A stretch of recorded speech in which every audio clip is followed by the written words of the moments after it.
পূজা উপলক্ষে মন্দিরের অনুষ্ঠানে যাওয়া যাবে কিনা এবং অমুসলিম বন্ধুর বাড়িতে দাওয়াত খাওয়ার বিধান কি? চমৎকার একটি প্রশ্ন। বর্তমানে আমরা দেখতে পাই যে যখনই কোনো পূজার উৎসব হয়, অনেক মুসলমানরা, অনেক ছেলে মেয়েরা, এমনকি অনেক ভবিষ্যৎ নেতা হওয়ার ইচ্ছা যাদের, এরা পর্যন্ত মন্দিরে গিয়ে তাদের কাছে দোয়া চায়, আশীর্বাদ চায়, ওখানে গিয়ে স্বাগতম জানায়। আচ্ছা, পূজার সময় কেন তাদের মন্দিরে গিয়ে এভাবে ভোট চাইতে হবে? এটা তো বাড়ি বাড়ি গিয়েও বলা যায়। আবার অনেক যারা মুসলিম ছেলে মেয়ে রয়েছে, উঠতি বয়সে রয়েছে, কেউ বন্ধুর ফাঁদে পড়ে, কেউ বা ইচ্ছায় অনিচ্ছায়, তারা মন্দিরে গিয়ে পূজার সময় সেখানকার যে অনুষ্ঠানগুলো সেগুলো তারা উপভোগ করে। ইসলাম এই সম্পর্কে কি বলে দেখেন। কোরআনুল কারীমের মধ্যে আল্লাহ তাআলা একটি আয়াতে কারিমার মধ্যে ক্ষমার ঘোষণা করেছেন যে ইন্নাল্লাহা লা ইয়াগফিরু আন ইউশরাকা বিহি ওয়া ইয়াগফিরু মা দুনা যালিকা লিমান ইয়াশা।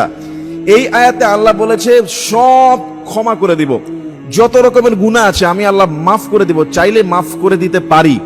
কিন্তু এটা আল্লাহ অ্যাডভান্স জানিয়ে রেখেছেন, শিরিকের গুনাহকে আল্লাহ মাফ করবেন না। অর্থাৎ আল্লাহর সঙ্গে যারা অংশীদার করে, অন্য কাউকে সমকক্ষ মনে করে, এইটা আল্লাহ তাআলা কখনোই মাফ করবে না।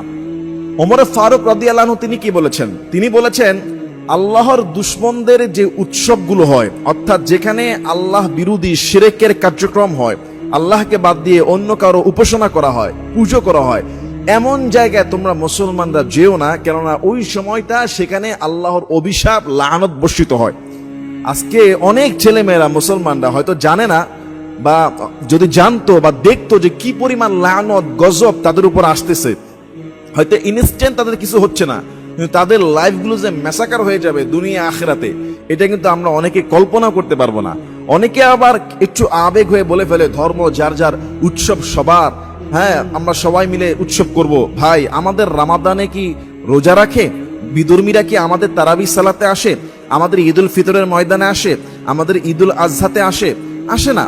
প্রত্যেকেই প্রত্যেকের বিষয়গুলো নিয়ে আলাদা থাকে। আল্লাহ কোরআনে বলেছে ওমাই ইয়াবতাগি গায়রাল ইসলামি দীনান ফালা ইউকবালা মিন ওয়া হুয়া ফিল আখিরাতি মিনাল খাসিরিন।